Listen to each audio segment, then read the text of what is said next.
Hi, guys. Long time no see. It's been a crazy couple of days. Cindy is getting spayed tomorrow. Sorry, I'm just getting to like the top of my list. Cindy's getting spayed tomorrow, so tomorrow is going to be a real long day for me. I also I'm also going to be recording the first like not the test pilot but like the actual pilot for the new show this week. There is a lot going on, you guys. A lot going on. I also still have not been paid. Do you remember that conversation we had like a week ago where I was like, they're quite late. Still haven't been paid. At this point, my project manager was like, I will pay you at the end of the week for my other projects if they don't like deposit the money. And I was like, cool, thank you. That would be highly appreciated because at this point, it is 17 days late and it is about 2 weeks late every single month. I have not been paid on time ever yet by a specific, platform that I really like working with, but also really don't like that they don't pay on time. Anyways, hi, Brian. Hi, Debbie. Hi, Grumpy. Hi, Jeremy. Hi, Odin. Hi, Carolyn. Hi, Lynn. Hi, Karen. Hi, Archer. Hi, Frank. Hi, Prexus. Hi, Armin. Hi, XOXO. And hi, Scooter. So basically, that's about it. Today, I had to climb up 15 flights of stairs because I went to get milk. And the second I landed downstairs, electricity went off. It was a rolling blackout. And then I had to go up 15 flights of stairs with the milk. And though, I thought I was going to die. But I used to, and I could not in a million years imagine that this would be useful 4 years from then. But so 4 years ago, I used to go to the gym like all the time. And I mean, like I used to work out like a crazy person. And one of the things that I would do is I would spend like 40 to 60 minutes on the Stairmaster because my legs are really strong. And that's always been one of the easiest things for me to like bring in shape, I guess. My calves are huge. I hate them. But anyways, it was an easy 15-story climb. It was literally nothing. It was like a breeze. Sorry, I didn't even bother. Also, remember, I don't know if you were on the live because I don't think it was on YouTube. I think I was only talking about it on TikTok when I did like a sporadic little live. But so it was either yesterday or the day before that. that I received a Nova Poshta notification that there is a package heading my way, and I like literally did not order anything. Like I didn't order anything, and the description of the package said clothes, and I was like, the fuck? I didn't order any clothes. I mean, like this has been my uniform for a while now. I have like 80 million sweatpants, and the rest of my clothing is still in the US. I didn't order any clothes. Also, like I've gained a significant amount of weight. And I'm not saying this for you guys to tell me that I look good. Don't. I hate how much weight I've gained. And it's not because like, oh my gosh, I'm fat, but because like I'm normally much more fit than I am right now. And I really don't like how it feels. Anyways, no self-esteem issues, just really don't fucking like it. But anyways, so weight gain means good food. No, weight gain in my case means a thyroid dysfunction. So no, but also a little bit of that. But where was I at? Oh yeah. So I didn't order any clothes because I literally never shop when I gain weight. And that happens quite often. Sometimes it lasts a year. Sometimes it lasts a couple of months. I have a non-working thyroid and it's a fun joyride, you know? So anyways, I never order clothes when I gain weight because like, I'm not planning on, staying in this predicament.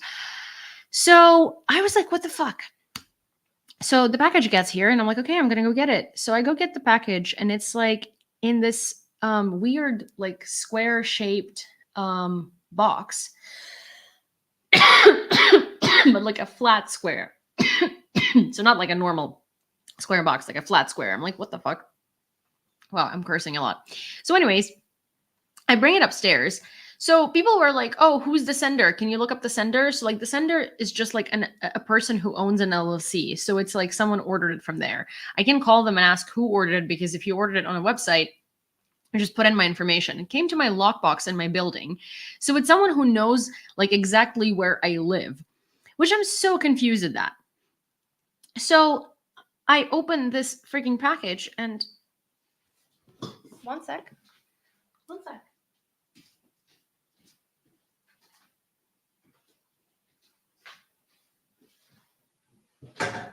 It's a Miley Cyrus vinyl.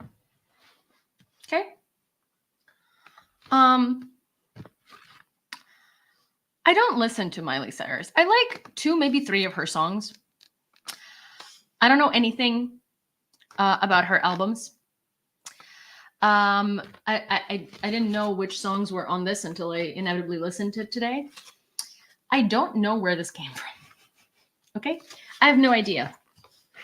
But I will tell you that this woman does not play around. Okay, because with her vinyl, okay, comes, well, first of all, this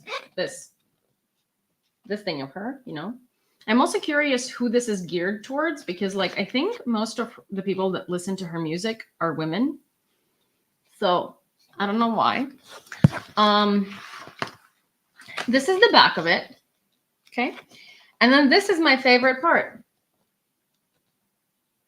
Like, who's this meant for? Why is this a thing? I mean, great bud. Like she did great. Okay. But like, I don't know the last time men bought a Miley Cyrus album. I do not think that's her target audience. So I'm not quite sure why that is there. But hey guys, if you want free softcore corn, you can buy this album. Comes with really cute little posters. I'm gonna go put that back. I'm just confused because I still don't know who ordered this for me. And the funniest thing is, so one sec.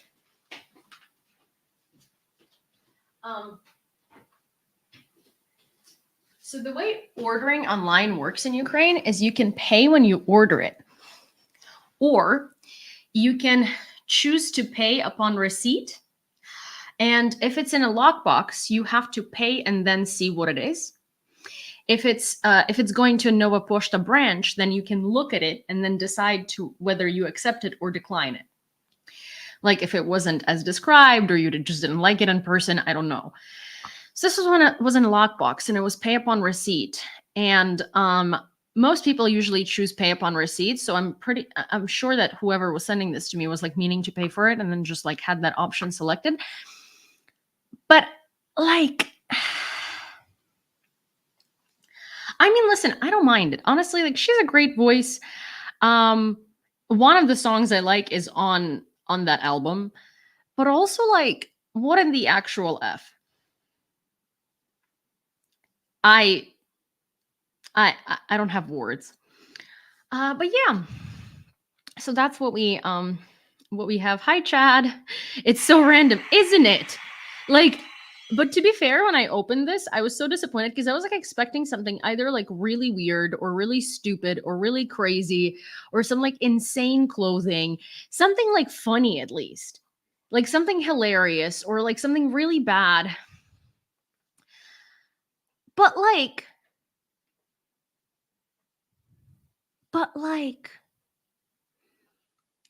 what is this? You know? Veronica, what do you mean what was in the package? We just talked about it. No, it's not Anastasia. We just talked about it. I also have a whole last video about it on my page on TikTok. Yes, there is a whole TikTok, and I actually find it super funny because I took my time filming it. Obviously, you guys, not you people, but you guys on YouTube didn't see it. But if you're on TikTok, you can go watch it. So yeah. There's that. There is that. But yeah, also Scooter says she's just proud of her body. I think that's it. Like, no, yeah. I mean, she did a great job. Like, she looks fantastic. I just don't understand. Like, it has nothing to do, at least with the songs that I listened to on the album, you know? I don't think it has anything to do with anything really. Um, Also, Cindy, please stop. This is not the time to start scooching your ass, making noises, doing weird things, please. You had all day to do that. Cindy? Cindy. Oh my god. She's getting spayed tomorrow. Also, did I tell you guys I went to see the baby bulldogs? There were 10 of them, and they're all teething. I came back and I felt like I had been bitten by a bunch of little piranhas because I was. They were adorable. Here are the baby bulldogs. That's not all of them,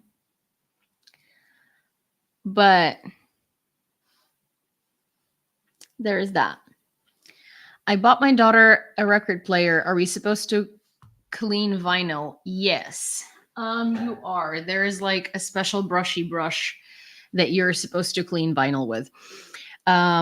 Look it up. It's like it's something like carbon something brush for vinyl. Yeah, you're supposed to clean vinyl because it gets like, it might break the needle if you don't, and it also gets like piranhas. Sorry, piranhas. Odin, I'm so sorry that I don't speak, English to your liking. I've been in Ukraine for like 4 months now, so like,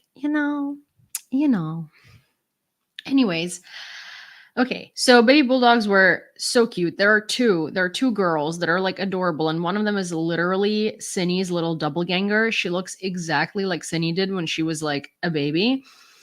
She has the same like little brown spots as Cindy does.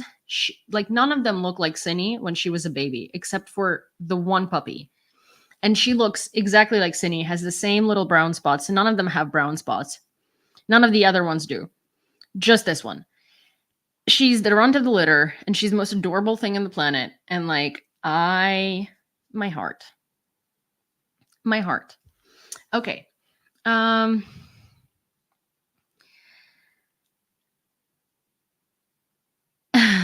Oh my gosh, you guys. I see I gave you like a topic for conversation here on YouTube. Everybody's talking about about the record and Miley Cyrus and Britney Spears and stuff like that. I'm just going to like get into the news in order to just switch the topic. Michelangelo, hi, is Ukraine war over? Hi, do you live under a rock? Okay. So, the fact that Putin came up with this stupid peace proposal yesterday shows that he's clearly in a panic. So there is also good news. Acting President Dutch Prime Minister Mark Rutte on the sidelines of the summit on peace for Ukraine and Switzerland. And the fact that Putin yesterday came out with this silly peace proposal shows you that he is clearly panicking. So that's good news. And the fact that Putin I love that he said shitty peace proposal. I mean, this is a Dutch official. Okay, he's acting prime minister, and the fact that he's saying shitty, like he's not saying like, ooh, this like, really like subpar peace proposal. Like, no, it's a shitty peace proposal. I mean, it's not a peace proposal. It's Putin doesn't want peace. Putin doesn't want a ceasefire. He wants surrender. That was a proposal to surrender. And the funniest thing about all these like crazy pro-Russian bloggers and all these just like people who are very uneducated about the situation in Ukraine, who are like, well, but Putin offered a peace plan. No, Putin offered us to stop fighting for the territory that he's trying to capture and surrender the territory that he has lost and that he was never able to capture. Like, do you realize that this peace proposal is to fully surrender the 4 oblasts? And I mean, like all the oblasts. So like including the places that the armed forces of Ukraine managed to deoccupy and the places that Russia never managed to occupy. Oh, yeah, that's a fantastic peace proposal. This is the dumbest thing I've ever heard. Serious concerns have arisen on the Russian stock market that following the dollar and euro, the Moscow exchange may be forced to stop trading in the Chinese currency, the yuan, according to Reuters. The question is whether Chinese banks will continue to work with the exchange and the National Clearing Center after the trading platform and its structures fell under American sanctions. More likely no than yes, said former ACI Russia President Sergei Romanchuk.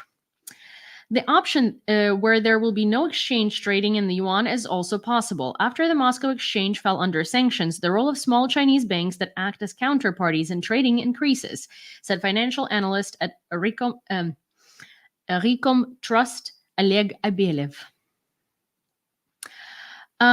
Daughters of large Chinese banks in Russia, or I guess little sister banks, or little subdivisions. That's what they mean by saying daughters. So subdivisions of large Chinese banks in Russia stopped settlements in dollars and euros on Thursday, a source familiar with the situation told Reuters. According to him, these banks were able to make payments in dollars and euros to accounts in their parent structures in China, but stopped such operations due to sanctions against the exchange. So interestingly, have you noticed how Bitcoin has been blowing up? That's because you can buy Bitcoin from any currency. And I think, and also I have heard some rumors and have seen some stuff, basically pointing to the fact that ever since Russia was being blocked very heavily from the use of international currencies, Russia has been buying lots of Bitcoin and Ethereum and stuff like that, and basically trading and paying for things in cryptocurrency, which I think that Russia should be cut off from being able to buy cryptocurrency. So all of the cryptocurrency exchange bases should be banned in Russia. And the ones that are Russian should simply not have access to purchasing cryptocurrency. But on the other hand, that has been driving cryptocurrency prices way up. I think Bitcoin recently was at $71,000, which is insane, and probably has gone up more since then, which is wild. But also, this is also a method of Russia avoiding sanctions, and this is also a way of Russia to get around sort of not being able to purchase things and not being able to pay for things, because they just buy cryptocurrency, and that's how they do it, and NFTs and all of this garbage. Sorry. So there is that. But also, since we're talking about currencies, if you have the ability to sign up for the live feature on TikTok, or the become a YouTube member, that's super highly appreciated. Or I also have a Patreon and a Buy Me a Coffee and a PayPal. All of these things are super, super duper appreciated and really help me pay bills, stay afloat, and bring you information, and be able to do this as often as I do, and even more often, and also to increase the quality of my output with the funds. So if you do have the ability to do that, also I found out that the more people sign up to the TikTok live feature, the more free memberships I can give out. For instance, 2 days ago or a day ago, so thank you, Jason, and thank you, everyone. 2 days ago, or the other day, basically, I sent out 14 free memberships to a lot of you. I could choose 5 people, and the rest were randomized. I think I sent one to Chad. Oh, yes, Chad. I sent one to Chad because I saw him on the list. That's for sure. And Not a Botter got one. And then the rest were randomized. So I don't know, but some of you guys should have gotten those. And if you did, then let me know, because I don't know if you were notified or not notified. But yes, I was able to send out 14 free memberships, which was cool because I didn't even know that they were there. Hi, Kat. So yeah, I'm missing some comments on YouTube. So hi, Truth Teller. I'm okay. How are you? Let me see. Let me see. Hi, truthful. Let me see what I've missed. We've lost 500,000 men. Do you give up now? Well, Ukraine didn't lose 500,000 men, but like we did take out 500,000 Russians. Ukrainian losses are still not public and will not be public till the end of the invasion. And like I genuinely don't believe that they're nearly as high as the Russian losses, because Russia simply has way more people too. If we lost 500,000 men, we'd be like screwed, so screwed. It is certainly one of the peace proposals of all time. Oh yes, so peace, so proposal. It's a shame the sanctions on the exchange weren't in place 2 years ago. Yeah, exactly. They should have done that 2 years ago. Hi, fellow 21st century human. I haven't seen you in a while. I thought China bought back Russian reserve yuan back at a low price when their budget needed propping. Yeah, China did help them, but now the situation is different, and China is scared of losing the trade with the US, especially. Thank you, truthful. Especially because if you haven't noticed, the US is trying to ban everything Chinese, starting with TikTok and ending with DJI drones. And that's like the dumbest thing ever, because like banning DJI, like I understand that they're trying to ban everything Chinese because like there is reasoning for it. There's security reasoning and security concerns, but also the US has the largest market of DJI drone flyers or pilots. It's like about 400,000 users. And there is nothing comparable on the market to the DJI. It is by far the best drone out there. So that is a really, really bad thing for a lot of people, for like first responders, rescuers, real estate people, for a lot of people. Like drones are used for so many things. But there are safety concerns. But anyways, here's the thing. It's just like everything that's owned by China, when it comes into the US, it has to divest or to sell its Chinese branch to a US company or something like that. That's the way out of it, really. But so China is trying to please the US, and China is trying to like sort of, play nice for a little bit, because they don't want all of their stuff to be banned in the US, because that means they'll be losing a hell lot of money, because the US is one of the largest importers from China. So that's why now the situation is a little different. They're scared of sanctions. They're scared of more like limitations coming from the US. They are trying their best to seem as fluffy as possible. It's great being green. Hi, Ozzy. And hi, Maria. What about Saudi Arabia and BRICS countries not signing the agreement on the peace summit? I mean, BRICS countries are, they're aligned with Russia. They're closer to Russia. I'm not surprised that they wouldn't wouldn't do it. We also get a Discord YouTube notification. Only received one for TikTok, which I didn't use. Oh, good to know. Okay. Unfortunately, so yesterday was Father's Day. If you know my dad, you know that my dad is a pain in the ass that I love so, so, so, so much.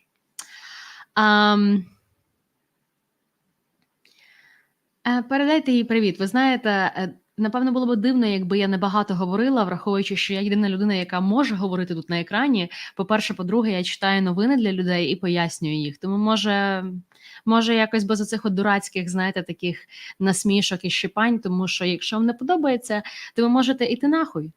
Це ж так легко. Anyways. No, it's fine, Kat. But so what was I saying? I was saying that it was Father's Day yesterday. And if you have heard of my dad or have met my dad, you know he's the largest pain in the ass that I love very much. So I don't function in the morning very well. I'm an evening person, as you can tell. And I was planning on calling him on Father's Day around 7 p.m. because I woke up late. I was really exhausted. I had to run errands with Cindy. I had to do a bunch of stuff. I was like literally on my feet all day. And so I was going to call him when I got home at 7.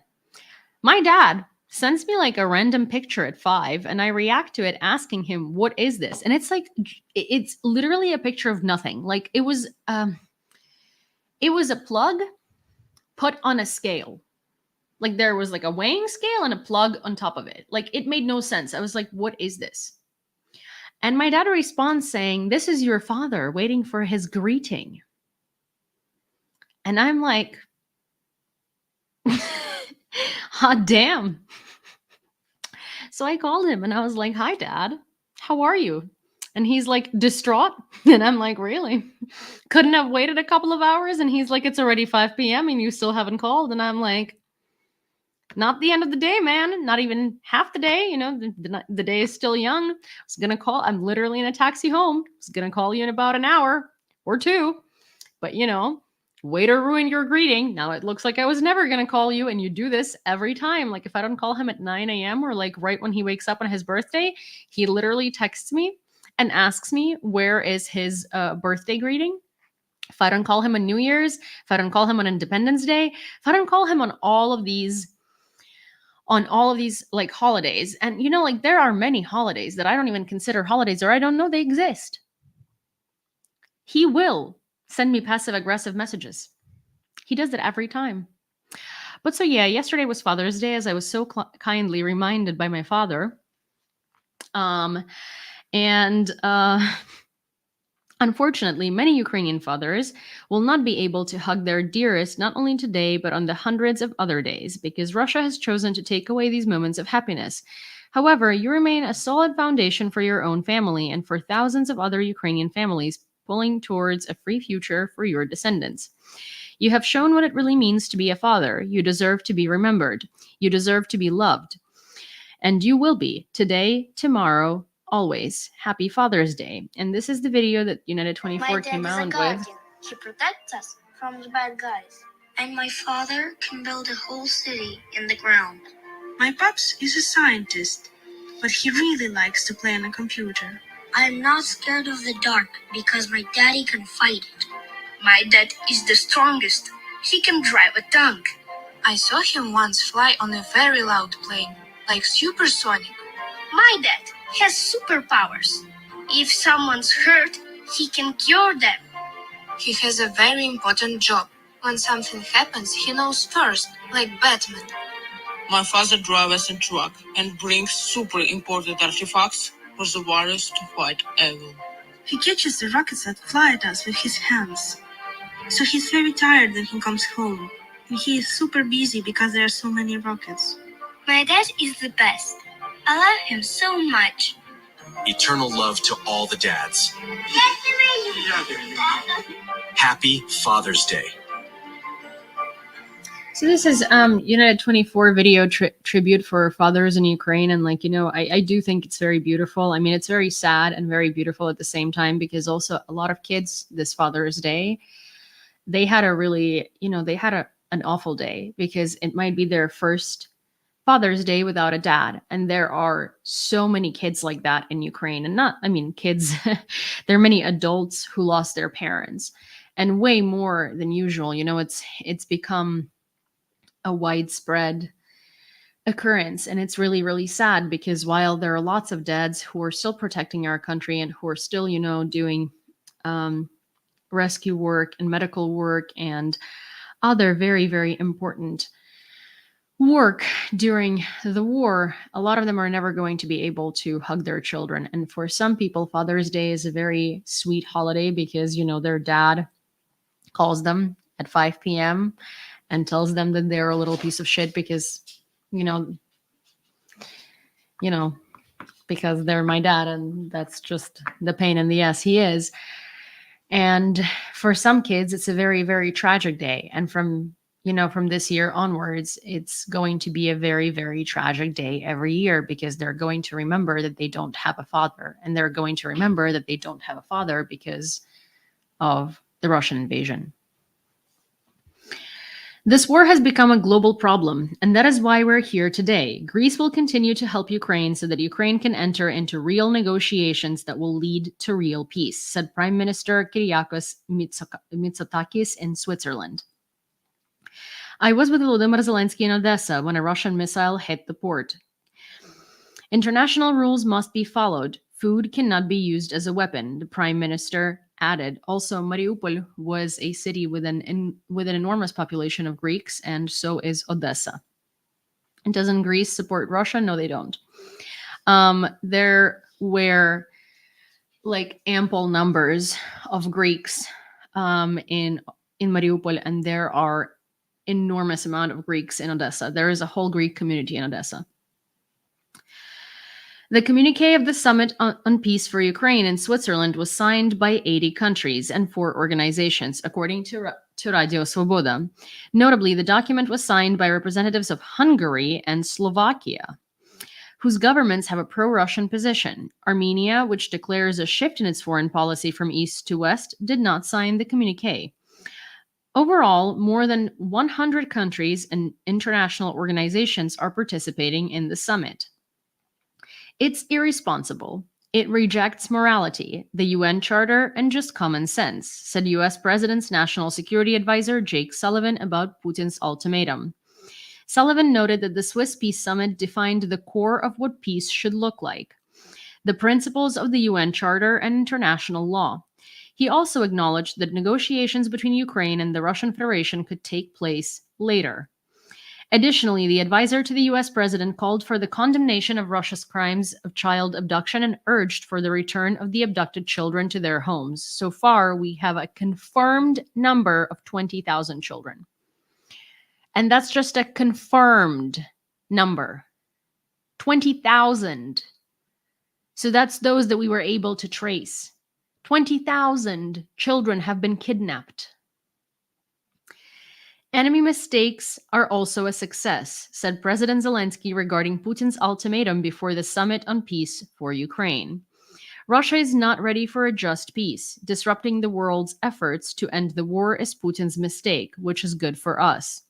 The president said at a press conference, "A person who wants to end the war can talk about everything, even a frozen conflict, which does not suit us because we do not believe them. But here, a person provoked the whole world and frankly scared everyone by saying he wants to seize more territories next." Oh, hi, Karen. According to Zelenskyy, with this ultimatum alone, Putin conveyed to the whole world that everything he said about wanting to end the war was nullified. Of course it was. I mean, he doesn't want to end the war. He wants a Ukrainian surrender and he wants to end us fighting back. So he could take a breather, regroup, so Russia can come back and haunt us again, as they always do. We understand that Ukraine will have to talk with Russia, said Ukrainian Foreign Minister Dmytro Kuleba. We also understand very well that the moment will come when we will have to talk with Russia. But our position is very clear. We will not allow Russia to speak in the language of ultimatums, as it is speaking now, Kuleba told reporters in Switzerland. He noted that Putin's latest ultimatum did not generate any interest at the summit because everyone understands it was done with one simple goal: to create a kind of PR wave on the eve of the summit. Kuleba also mentioned that the work on the joint declaration at the Peace Summit has been completed and it will be open for accession by other states in the future. Volodymyr Zelenskyy said that Russia can start negotiations with us tomorrow without waiting for anything if they leave our territories. See the main points made by the president of Ukraine after the summit. There, we will see a few videos where I will summarize all of the key points that Zelenskyy made, and also we will watch a video or two if we have time. But in general, I mean, we all know what the dialogue was like, right? Or rather, what the message was like. It's like Russia, right before the summit, was like, "Oh yeah, we are ready to start peace negotiations. Here is our ultimatum." Ultimatum and negotiations are not compatible. That's an oxymoron. And Putin is also a moron. Without the oxy. Maybe with oxy, actually. I don't know. Maybe he's interested in some oxy. Maybe he's done a little too much. I don't know. Not my business. But point is that he did this to provoke a reaction, right? And he did this so some countries would be like, "But look, Russia is ready to negotiate. Russia's offering peace again." No, they're not. They're not offering peace. They're offering surrender and calling it peace negotiations. Again, Putin's proposal includes Ukraine not only giving up the territories that Russia currently occupies, but also the territories that Ukraine managed to deoccupy and territories that Russia never managed to occupy. What? A new marine drone, Stalker 5.0, was presented in Ukraine. The drone is capable of reaching speeds of 55 to 75 kilometers per hour and carrying 150 kilograms of explosives. It has a range of up to 600 kilometers and is equipped with a video communication and control system based on Starlink. The cost of the drone is 60,000 euros. For the first time since the full-scale invasion, Kyiv today hosted an equality march with over 500 participants from the LGBTQ+ community. Despite ongoing challenges, including heightened security measures, the event marked an important moment of solidarity and resilience. It was yesterday. Alongside our fight for national survival, we continue to stand up for equality and the rights that define us as a modern European state. But I will say, I'm not going to pretend the march went over well and nothing happened. No, there were unknown people wearing masks, chasing away the LGBTQIA crowd. And they were disrupting the march and they wanted it to end. And that was disgusting. And that looked more like Russia than it looked like Ukraine. And I will say that with the militarization of society, there is a lot more toxic masculinity in this country. Its legacy from Russia, well, kinda, because not really, because we've had LGBTQIA parades before, and they did not have anything like that going on. There are military generals speaking out and saying that it's simply not the right time to do this type of stuff. And it's a provocation to divide society, that these marches are meant to provoke people in the society because they're controversial. And no, that's not the point. But the point is that the military in this country, understandably, has a lot of impact on society and also holds a very high position in society, and people trust the military, people respect the military, right? There is that. And so when one of Third Assault's main generals comes out and says, well, this is just a provocation and it's not right to do it at this time during war. There is no reason to create these parades and have these equality parades because they're just they divide society. That's not okay. That's Russia. That's not Europe. That's not Ukraine. I don't stand by that. I think it's so wrong. And also, why the fuck do you care? Why do I care? There is Azovstal marches every weekend. It's I understand if no one was doing anything for the military and no one was doing anything for the POWs and then they came out on Pride Parade, that would be disrespectful. But it's just once a year. Get over yourself. What the fuck? But then also because of the militarization of society, and you know that the military is quite a place for ballooning toxic masculinity, even if it's a military with a good cause and they're protecting our country and yada yada and all that. I super respect them, nothing like that. But I met plenty military man in my life now, and toxic masculinity is just on a whole different level there. And right now, because there is a war, it's really not the right time to address it. And I kind of give them, I give them a bit of a a bit of a pat on the back, because not pat on the back, but sort of I give them a discount on that because I'm just well, I mean, we're at war and we're a little bit busy, making sure that these people can fight, not that they're, inclusive. But it's I can see that the society was progressing. And now that the military is at the helm of the society, and as we know, military is a perfect climate for toxic masculinity, it's really rubbing off on society, because also a lot more men are now in the military and a lot more men are now introduced to these sort of toxic masculinity environments, and they kind of have to not succumb to them, but sort of it's the military. I mean, I don't know how else to explain the military, but it's if you're in the trenches or the barracks and you're a soft boy with feelings who understands everybody and has all of these lovely principles, and all of this stuff, you're probably going to have a really hard time. So a lot of these guys sort of like get into the military and they get they get swayed a little bit, and then they come back and their views on like LGBTQIA and all of these things, they really change. And that's like a burden that we're going to have to deal with later. But unfortunately, it is showing. And I will say that the man up trope. Yeah, exactly. It's the man up trope.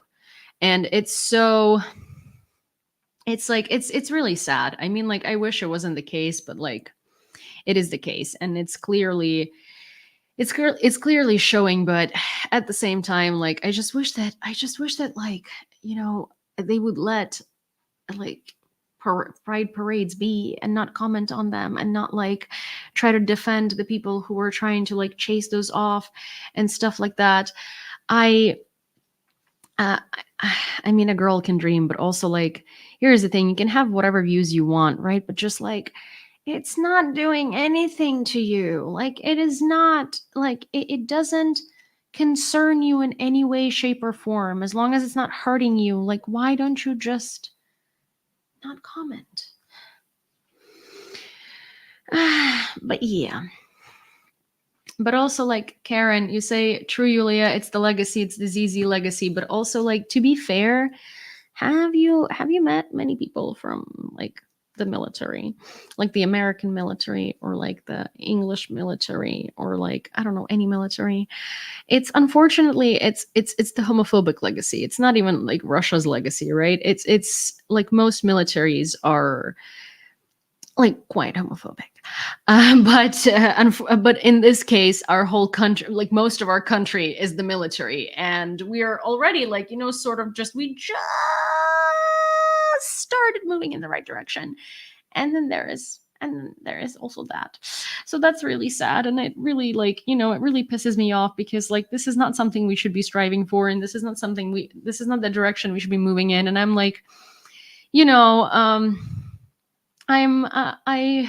I just want the society to be inclusive, and I also never understood why, especially men, why do they care? Why do they care so much? Like, if it doesn't concern you, like, I don't understand. Like, do I care who sleeps with who? Like, do I care if you sleep with a woman? Like, why are we not like, picking apart the lives of straight men? Why is it that we're only picking apart the lives of like gay men and gay women? Like, what the fuck, I don't understand. Like, if it's not your business, it doesn't concern you, it's, it's not doing anything to your life, like, why can't you just chill the fuck out and like let it be? Like, Jesus Christ. It's almost like, these men are acting as if like they're being forced to become gay. It's like, sir, that's not how it works. You don't become gay. But also, like, if you're so scared of it, why are you so scared of it? Like, if you think that you can become gay, maybe you were gay all along. Like, why are you? It's like almost like, it's almost like straight men, in a lot of cases, think that like, letting gay people just be themselves is followed up by a ritual where they have to be had, and have to be had immediately after. And it's like, sir, what do you think this is? Like, you say, okay, I have no problem with gay people, and like, what? Someone just like comes up with a strap-on behind you, and now you're like, like, what is it? Like, why can't people just freaking let people's sex lives be their own sex lives? Like, it's not like I'm over here, asking you guys or anyone else like what they do in their free time. What the heck? Anyways, key points from Volodymyr Zelensky's press conference following the summit on peace for Ukraine. Work on holding the second summit on peace for Ukraine continues, and it will take place in months, not years. Ukraine has never called China an enemy, but would like it to be a friend. Kyiv has started negotiations with several countries that have expressed interest in holding the second peace summit. Ukraine will be ready to hear the opinions of China and Brazil regarding the end of the war when these countries join the principles of the peace summit, even if their opinions do not align with the majority. With his ultimatum on the eve of the summit, Russian ruler Vladimir Putin nullified all previous statements about readiness for negotiations. Hi, Sami. This is a significant mistake that benefits Ukraine. It does, because it really shows its true intentions. Ukraine's task is to ensure that the international isolation of Vladimir Putin is understood by Russian society. Putin is no longer seen as a significant player by many countries, including China, and that also is true. Well, but China was sort of like was forced into not seeing him that way, but that's good too, because it's kind of how you crumble a dictator, right? You isolate them. So yeah, China, as we are seeing, is also starting to like not do some business with Russia, starting to block purchases and deliveries to Russia from certain websites. And even though it's forced because they're scared of like sanctions from the US and losing trade, it's working. So there is a video of what Azovstal looks like today. If you remember, Azovstal is where Ukrainian defenders where well, it's the last place standing in Mariupol, and it withheld for 86 days. And this is what the ruins of Azovstal look like today.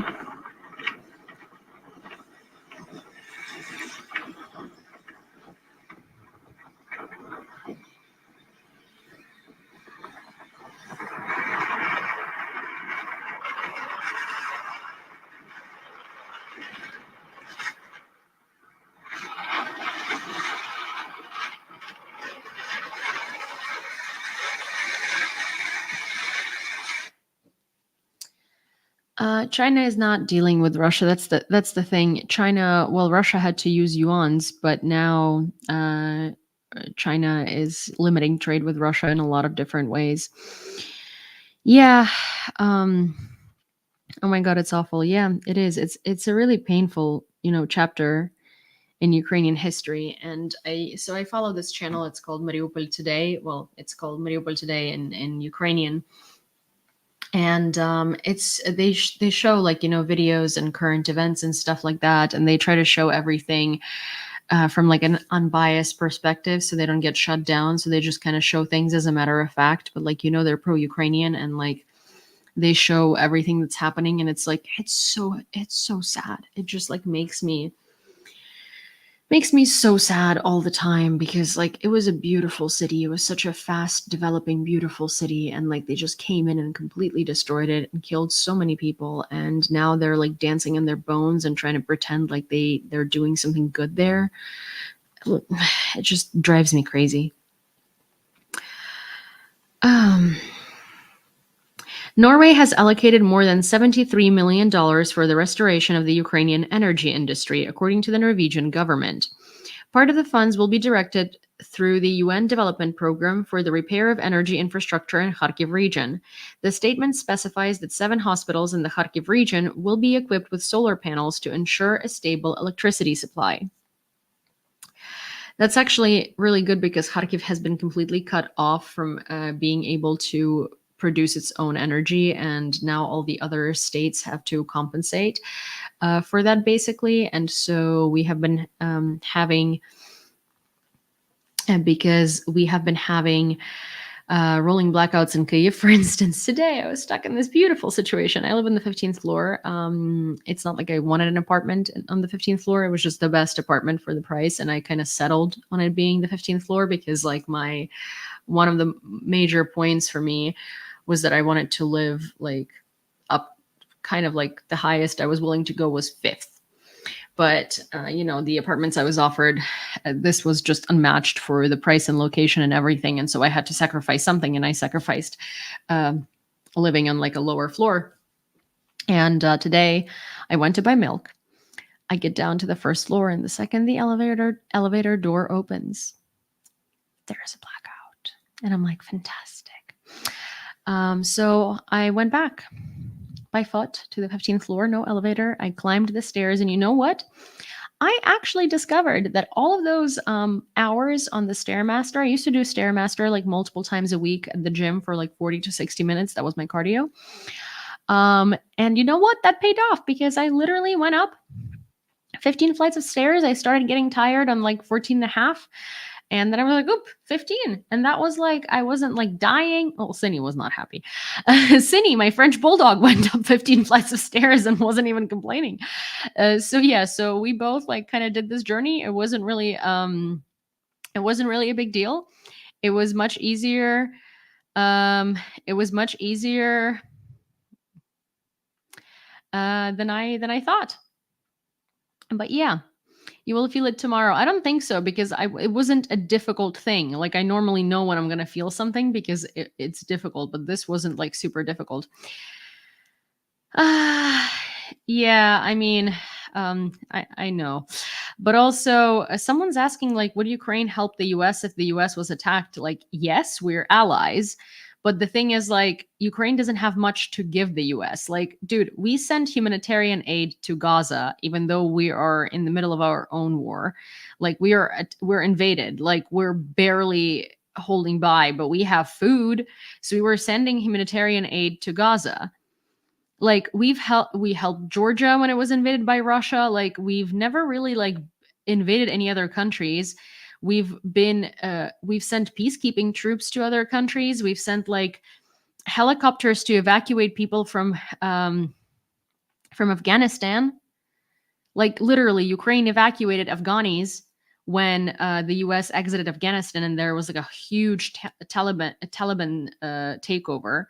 So it's like, yeah, Ukraine helps. Ukraine always helps, but no one talks about it because it's like, oh, that just doesn't fit the narrative.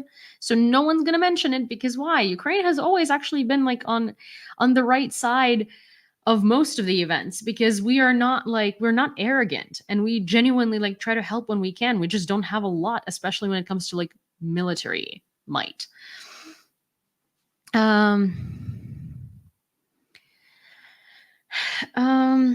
The granting of a 50 billion loan by the G7 countries to Ukraine, funded by the frozen assets of the Russian Federation Central Bank, is completely legal, stated U.S. Treasury Secretary Janet Yellen in an interview with ABC News.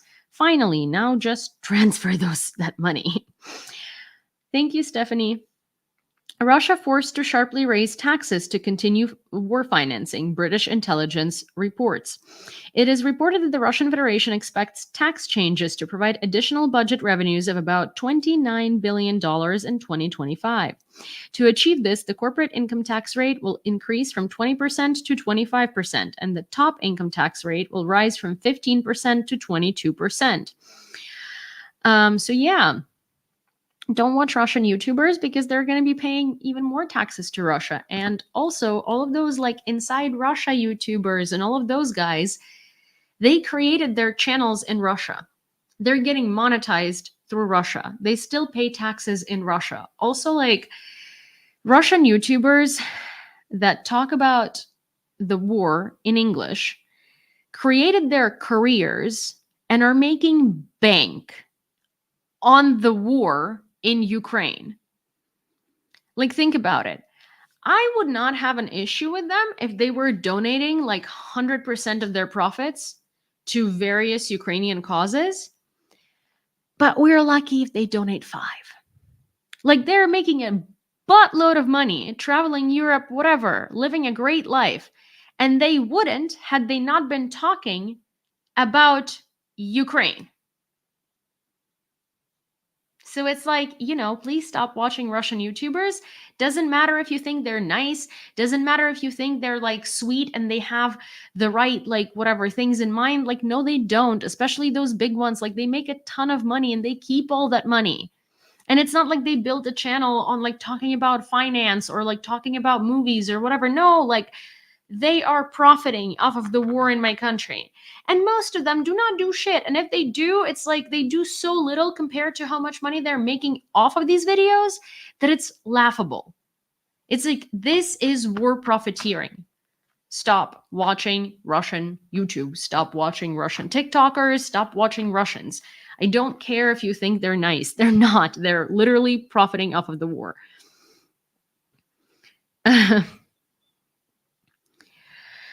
Ukraine attracts most participants to Summit on Peace for Ukraine, but key Russia-oriented countries withhold support, says Politico. Ukraine managed to draw most Summit on Peace for Ukraine participants to its peace formula as the main framework for future negotiations. However, the result was overshadowed by key Russia-oriented countries like Saudi Arabia, India, and South Africa not supporting the final declaration, and China completely ignoring the summit. Politico notes that the Summit on Peace for Ukraine resembled the UN General Assembly session, with countries discussing the UN Charter and respect for international law. Participants agreed that the war in Ukraine should end with just and lasting peace, not merely peace at any price. The summit was overshadowed by Russian dictator Vladimir Putin's ultimate peace offer made the day before, emphasizing that the Kremlin will eventually need to be addressed. I mean, we just talked about it. I never watch any Russians. It's a principle. I also don't watch Ukrainians that choose to speak Russian on social media. Like, I legitimately block them. I don't want anything. I don't like the people that don't understand the importance of switching to Ukrainian and promoting Ukrainian in the information space. I don't want to have anything in common with them. Do you have a short list of some YouTubers who are Russian so I can block them? I don't know how to read the language.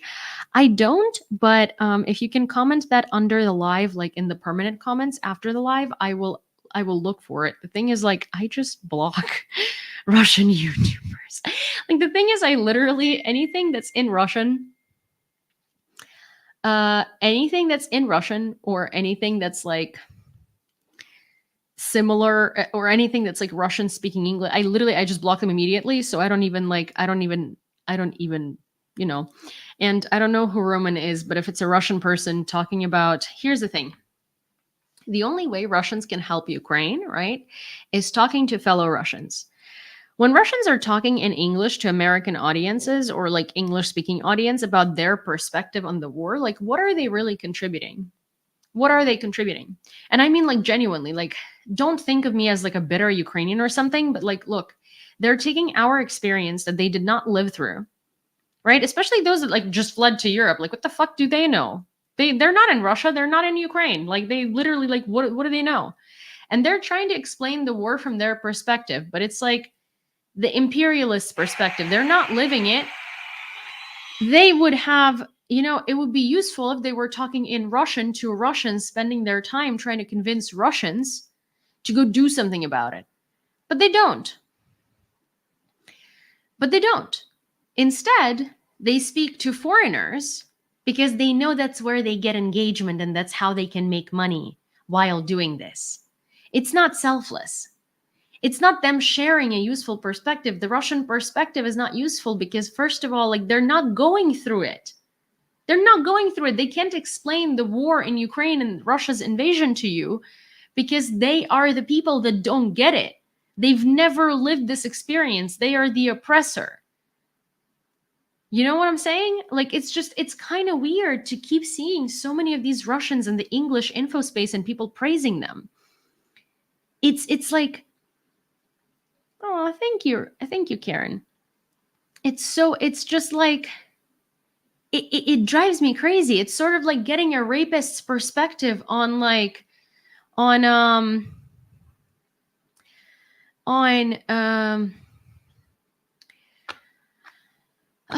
it's like getting a rapist's perspective on what's his face? It's like, sorry, it's getting a rapist's perspective on the rape. Like, that's genuinely what it is. It's like, oh, but maybe they can have something to share. And they're like, you know, it's like, let's say it's not the person who did that to you, but it's another person who's also a rapist. And you're like, oh, but their perspective is valuable. You know, they have something to contribute. What do they have to contribute? Why are they talking about what it's like being a victim of rape if they're literally the what? Make it make sense. Thank you, Chad.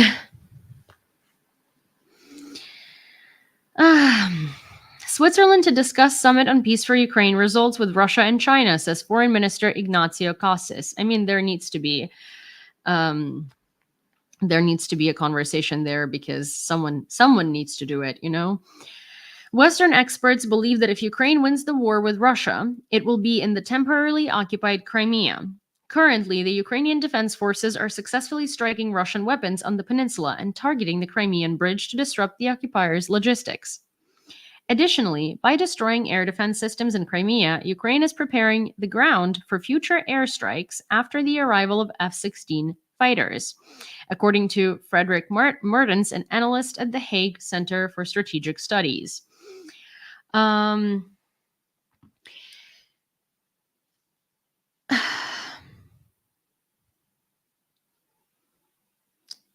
sorry. Sorry, there is a conversation happening there. So Christian says, how are they apologists if they don't agree with the regime? If they don't agree with the regime, okay, let me explain this. You guys just don't gang up on this person. Let me try to explain this. But genuinely, give me a second and listen to me, because I know that people tend to dismiss the Ukrainian perspective because we're bitter or whatever, on the situation. But no, look, Russians say we can't do anything because they put us in jail. We are dying. We are actively dying. If they go and protest, they might get to jail, right? If they go and protest, they might get hurt. They don't want to be in jail. They don't want to get hurt. So they choose to actively do nothing and flee and leave the fucking country and watch us die. So they wouldn't get hurt. So we get hurt every day. And it's easier to watch us get hurt every day and know that we're going to keep getting hurt instead of potentially maybe getting hurt themselves. Every time Russians protested, anytime a cop beats up a person, everyone else runs away. Anytime a cop, I genuinely mean it. I genuinely mean it. Get out of where?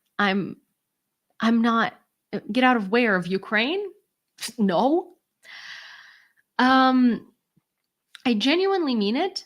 Maidan was much worse than any of the tiny itty bitty little Russian protests that they did in the beginning of the invasion. First of all, 300 people in total got administrative violations. Not a single person has been arrested for refusing mobilization in Russia. Do you understand that? That when they say these things, that's not even true. They're like, we get beaten and we get put in jail and blah, blah, blah. It's there were cumulatively, I think about, 1,000 arrests? Russia is 145 million people. How many people fled? 4? 5 million? Do you understand that if those people, instead of whining and leaving, went to the main squares and overthrew their government, they would accomplish something? But it's easier to watch us die and get hurt than it is to do something about it.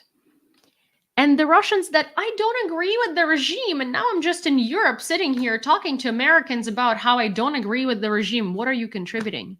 But genuinely, please, can someone answer to me, what value is that bringing and how is that helping end the war? So these people mostly don't donate to Ukrainian causes. If they do, it's this much of their profits off of YouTube, right? Them leaving Russia doesn't do shit to end the war. Them complaining about not liking their government doesn't do shit about their government or ending the war. Maidan was hell. People disagreed with the government and there were snipers shooting at us. And anytime someone would get hurt, more people would come out. A policeman would beat someone up, all the people would beat up the policeman. In Russia, someone gets beat up, everyone runs away because they don't want to get hurt. They keep saying they live in a dictatorship. And it's okay, so what do you expect? You think you can overthrow a dictatorship with standing with a sign that says no to war? You're not stupid, right? You know this is not going to happen. You can't overthrow a dictatorship without sacrifice. It's the sacrifice of their own that they don't want to make. We are the fucking sacrifice, okay? We are their sacrifice. They're okay with us dying. They're okay with sacrificing us. They're not okay with the rest of it. Do you see where I'm going with this? Do you see how that's that? And I'm not saying that because like I'm a bitter Ukrainian. I'm just saying that like all of these stupid fucking Russian YouTubers are profiteering off the war. They're making channels. They go and create them and they're like, I hate my government. I'm not going to do anything about it because I can do anything about it. Also, did you know they discriminate Russians in Europe so much? I'm like, oh my God, feel bad for me. Like, this is so sad. I'm such a good person. Like, I left Russia and didn't do anything at all to stop the war. Like, I went to a protest. I like stood near there for like, I don't know, 3 times. But anyways, I left the second I could. Now I'm in Europe. Oh, people are so mean. They're so mean. I hate my government. Praise me because I hate my government.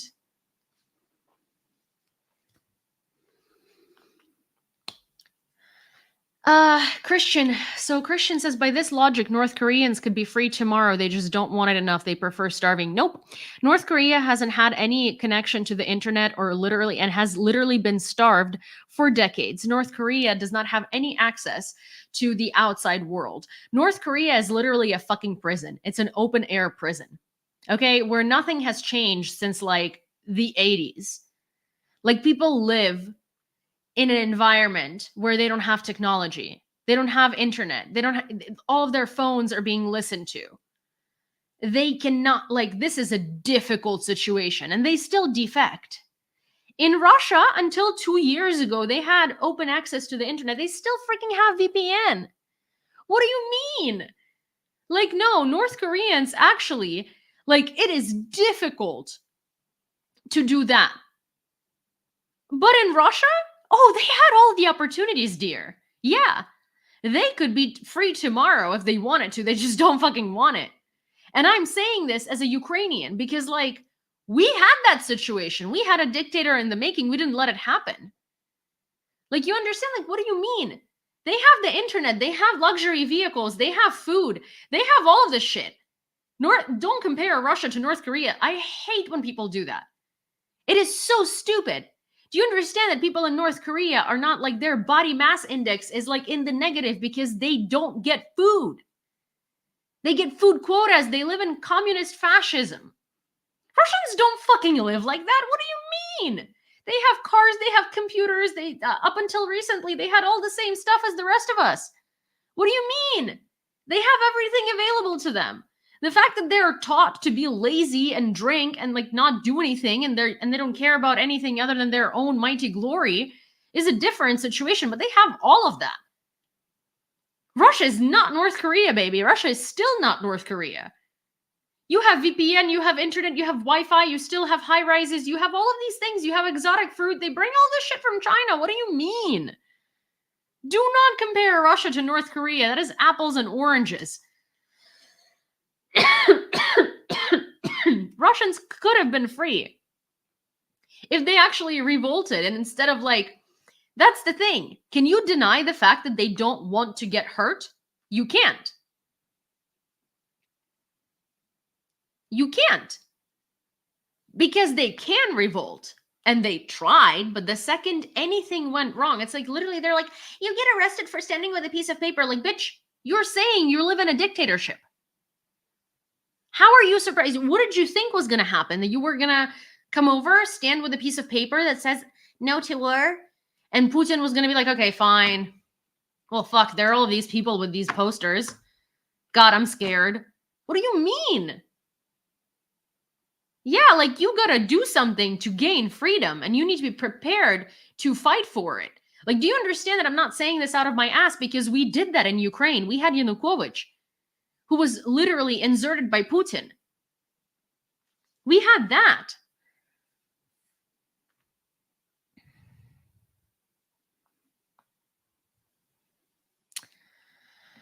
No, it's not stupid. Compare it to other dictatorships where people don't revolt, Cuba, China, and others. We know how oppression works and how individuals can't always gather to revolt. So they could do that up until 2022.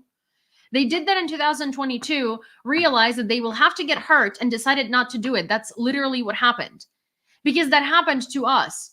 They were jamming cell service on Maidan. They created all of these laws where you couldn't gather. They were oppressing the heck out of us. The difference is we didn't care because we weren't going to let this happen to us. So no, because Russia wasn't like this for years and years and years, where they had like restriction of movement, where they like had all this stuff. Like that was not the case. An average Russian, nobody gave a fuck. I mean, genuinely, especially the government, about the average Russian. You could post anything you wanted on social media. Nobody would do anything to you. Like, your idea of Russia is so skewed. Russia hasn't been living in this like super duper oppressive state. No, they literally went out and could protest in 2022. They didn't because they chose not to. They don't want to get hurt to prevent us from being hurt and killed every day. Do you get that? That's the difference. Georgian people also live in what you would call a dictatorship, and you would compare to North Korea and China. But they have a similar situation to Russia, and you know what they do? They get hurt, they get up, and they come back because they're angry. Russians choose to keep letting us get hurt to avoid getting hurt themselves. And if you don't get that, you will never get that. And the fact that you spend more time defending a Russian YouTuber that literally posts clickbaity content that will say Russian foods, borscht, and then he'll be like, yeah, just kidding, it's a Ukrainian food, but I wanted a clickbaity thumbnail, so like I put it there. That's damaging. This guy, like the guy that you were mentioning particularly, is a fucking scumbag. Like, I'm sorry, I know who that YouTuber is, and that dude is using clickbait for views.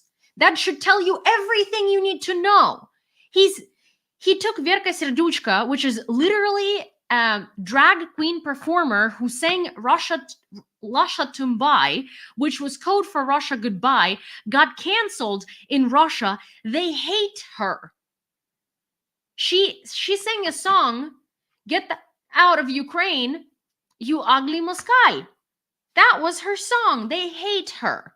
His thumbnail says, a bizarre Russian drag queen. She has nothing to fucking do with you. He's again using Ukrainian performers, Ukrainian foods, Ukrainian history, all of this stuff for clickbait. And he literally says that. Do you understand why clickbait is made? It's to make money. So this dude literally admits to making money off of Ukrainian culture. And now he's also making money off war and off of whining that people hate Russians in Europe. And you're like, he's nice. What is he supposed to do? Do you see how bizarre this is and how and like why it's making me so aggregated? Because it's like, I don't understand. I don't understand.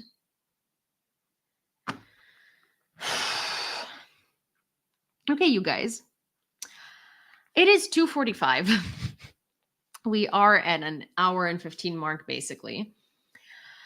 I gotta go to bed. Love you guys. I will see you tomorrow. Thank you for listening. And I will say that it is probably a reasonable thing to do to, if you like Russian YouTubers, then take yourself out. Because I'm going to do that otherwise, because if you don't understand my point and you're still going to like fanboy over a Russian YouTuber who literally steals Ukrainian culture for clickbait, then like there's no saving you. I'm sorry. Okay. Bye-bye. Good night. Love you. Sorry. Oh, Armin. Oh no, wait, stop. Armin's quote of the day. Sorry. Wait. Armin's quote of the day. Here. Okay. Margaret Thatcher stated, I love argument. I love debate. I don't expect anyone to just sit there and agree with me. That's not their job. Watch interviews of Thatcher. Pay attention to how many times UK journalists asked her truly challenging and sometimes even aggressive questions. She constantly rose up to the challenge of such interviews. Strong leaders have thick skins. Then watch Putin interviews. Pay attention to how many times Russian reporters ask him ridiculously easy softball type questions. Notice that reporters are never allowed to ask him truly challenging, truly probing questions. Russian politicians often claim to be conservatives, but they're no such thing. They're insecure, deeply paranoid, and extremely thin-skinned. And insecure people inevitably attempt to mask their insecurity by bullying other people. That is actually a very, very, very good quote. I mean, I love Armin's quotes in general, but this was so good. Thank you, Armin. I'm sorry that this was like at the very end of the live. It deserved to be the highlight of it. But yeah, thank you so much, everyone, and thank you, Armin. And I absolutely loved that quote, and I hope you guys did too. Okay. Bye, guys.